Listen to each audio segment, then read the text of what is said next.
Today we're talking about modern architecture and an especially innovative architect by the name of Frank Gehry. Frank Gehry is a Canadian architect who has resided in the U.S. for 70 years. Famous for works like the Walt Disney Concert Hall, the Louis Vuitton Foundation, and Dancing House, Frank received the label Most Important Architect of Our Age from Vanity Fair. Gehry differs from architects. Instead of drawing detailed blueprints, Gehry begins with simple free-form drawings.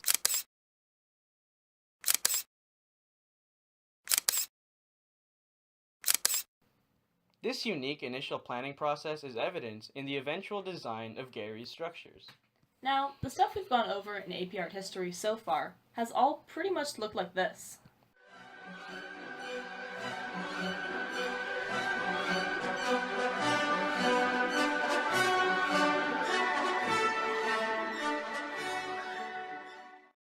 But the stuff we're talking about today looks more like this.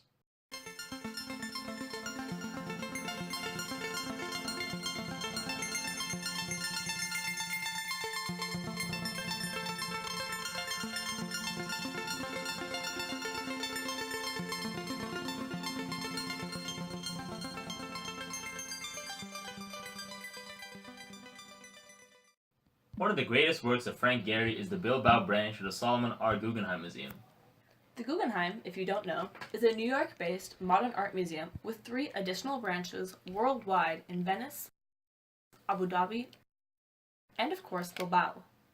Beyond being important centers for contemporary art though, what's special about these museums is the architectural genius that goes into making each one. And this is especially evident in Frank Gehry's museum in Bilbao. After an architect application process, Basque regional government officials in Spain actually came to Gehry and asked him to create the most iconic Guggenheim museum for their city. Yeah, and in the late 1980s, the Basque government was looking to revitalize its old industry centers and port in Bilbao, Spain, because the centers were facing economic decline. Officials wanted to make Bilbao a center of culture, so the location of the building was largely a political move. Like Trump care, but not a failure.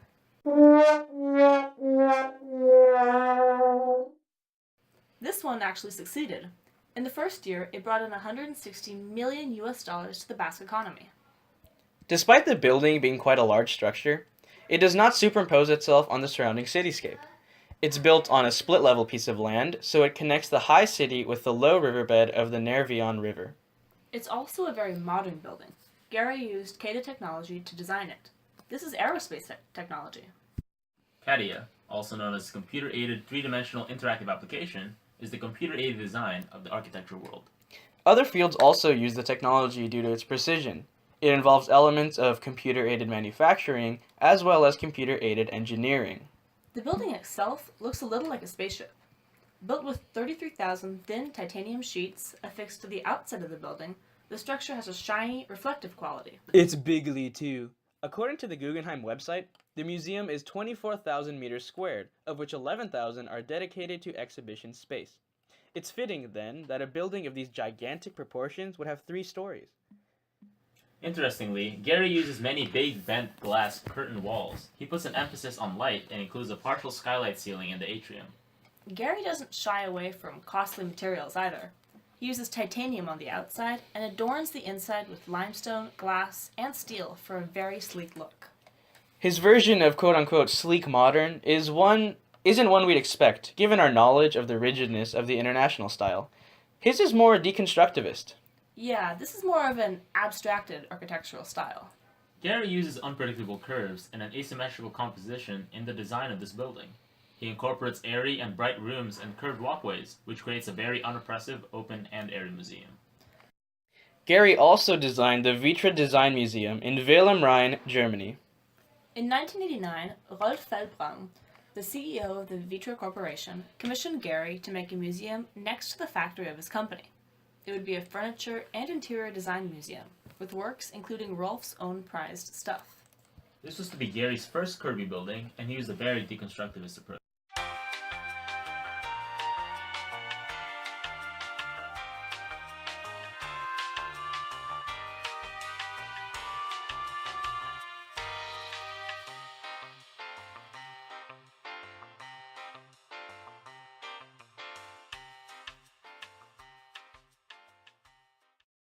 The building almost looks like it's moving because it's dynamic and asymmetrical.